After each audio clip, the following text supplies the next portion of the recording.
Salut à toi voyageur, je suis Mathias de Tesmania France et bienvenue aujourd'hui pour ton émission qui résume les 5 actualités de la semaine autour de l'écosystème Tesla, SpaceX, des bonnes compagnies, bref, tout l'écosystème muskien, mais aussi on parle de technologie et souvent de spatial. Aujourd'hui, à bord de l'ISS, nous ferons une rétrospective de la première mission opérationnelle pour la capsule Crew Dragon de SpaceX. Nous enclencherons ensuite notre désamarrage pour passer un test PCR. Ouais, ça va être super. Et parler surtout du vaccin contre le SARS-CoV-2, parce que Tesla a un lien avec un futur vaccin. Une fois nos résultats reçus, nous nous dirigerons vers Boca Chica au Texas pour explorer les avancées et les actualités du Starship. En raison de l'ascension de ce projet, nous allumerons notre moniteur pour admirer le bond d'intérêt pour l'action Tesla.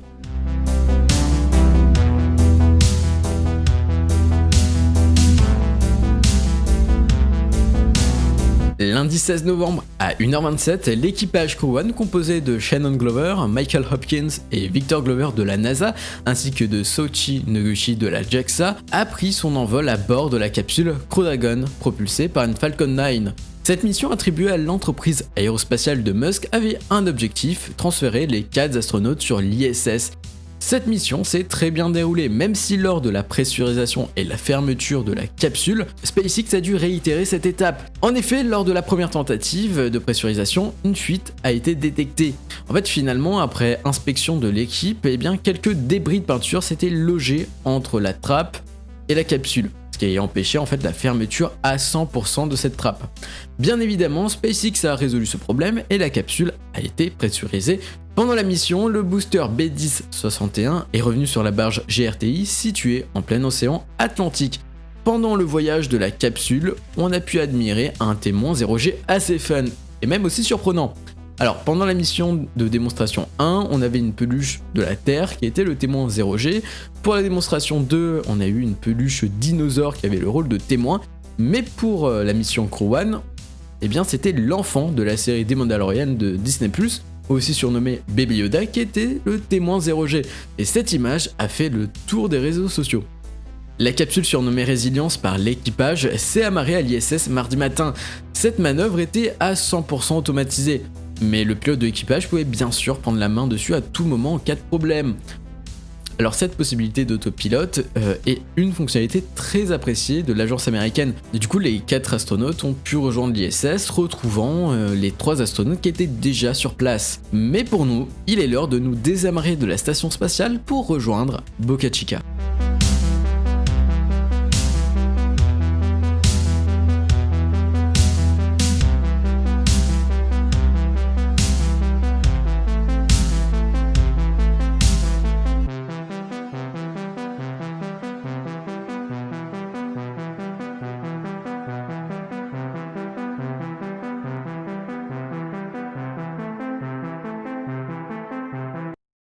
Avant Covid l'oblige, on doit passer notre petit test PCR des familles avant de pénétrer sur le site de SpaceX.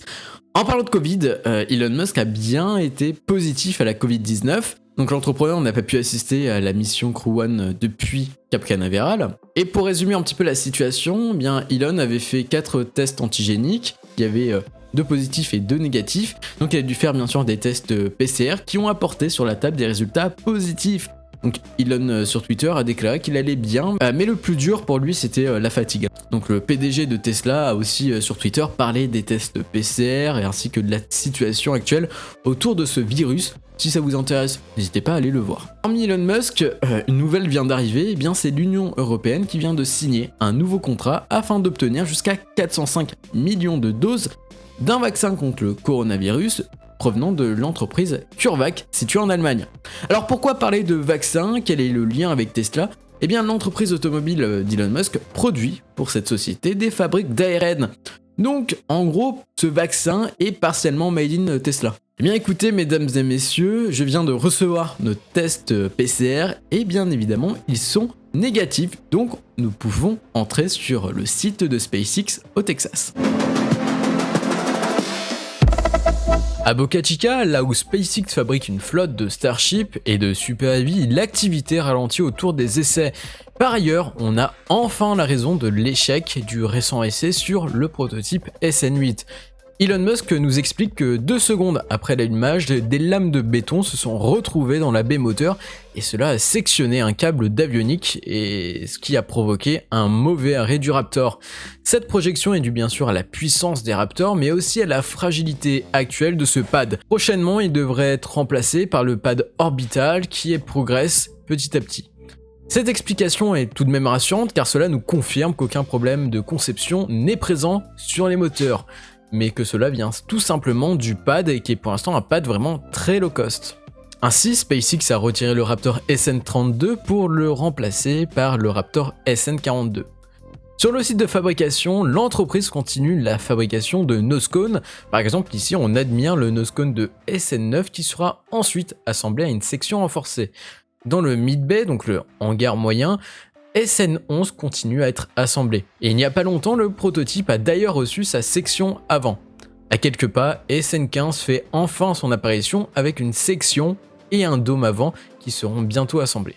Elon Musk a confirmé que le coût marginal de lancement sera inférieur à 1 million de dollars pour plus de 100 tonnes en orbite via Starship.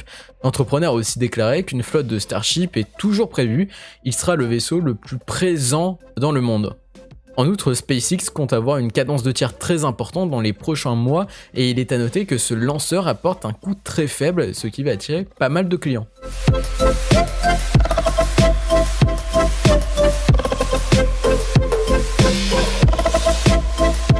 Bon, c'est pas une grosse actualité, mais on sait tous que ces derniers mois, l'action Tesla a connu une ascension fulgurante, mais aussi une volatilité assez importante. Donc, on a eu le droit à un split cet été, mais cet hiver, on aura le droit encore à une petite série. C'est un énorme événement. Effectivement, le titre du constructeur automobile Tesla rejoindra le 21 décembre 2020 le S&P 500. Donc, le S&P 500, c'est un indice qui regroupe les 500 grandes sociétés cotées sur les bourses aux États-Unis.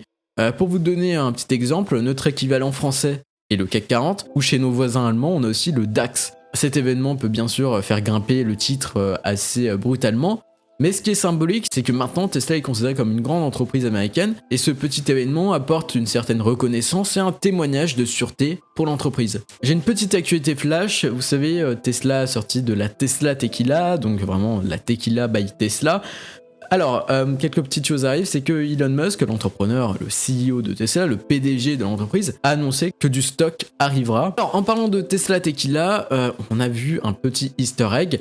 Tout le monde connaît cette image, et si on zoome sur cette image qui est disponible sur Google Images, sur le site Tesla, et même dans les stores Tesla, eh bien en fait, on se rend compte que sur la table, qu'est-ce qu'il y a ? De la Tesla Tequila. Donc en fait, cette image, on la voit depuis pas mal de temps, on la connaît tous et toutes. En fait, la Tesla Tequila était devant nos yeux depuis longtemps. Vu que nous sommes connectés à la constellation Starlink, nous devons parler de ce service. Lors de notre Test Inside sur le projet Starlink, certains et certaines nous ont demandé si SpaceX prévoyait de déployer ce service sur les avions ou bien sur les bateaux. Et bien la réponse est oui. L'entreprise a d'ailleurs déposé récemment une demande à la FCC, donc le contrôleur des communications, pour obtenir l'autorisation de tester le service sur maximum 5 jets privés au sol comme dans les airs. SpaceX avait déjà testé son service sur un Boeing KC-135 Stratotanker de l'US Air Force, mais aujourd'hui l'objectif ça va être de tester les performances et analyser le fonctionnement actuel de ces satellites non géostationnaires pour les avions civils. Si vous n'avez pas vu notre vidéo sur Starlink, je vous invite à aller voir dès maintenant la vidéo, elle s'affiche sur votre écran et vous pouvez retrouver le lien en description.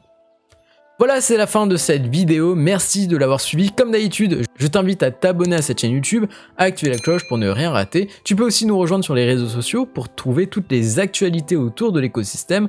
On est sur Twitter, Instagram, Facebook, TikTok, bref, les liens sont dans la description et nous on se dit à très vite pour de nouvelles vidéos et de nouvelles aventures. Allez, bye!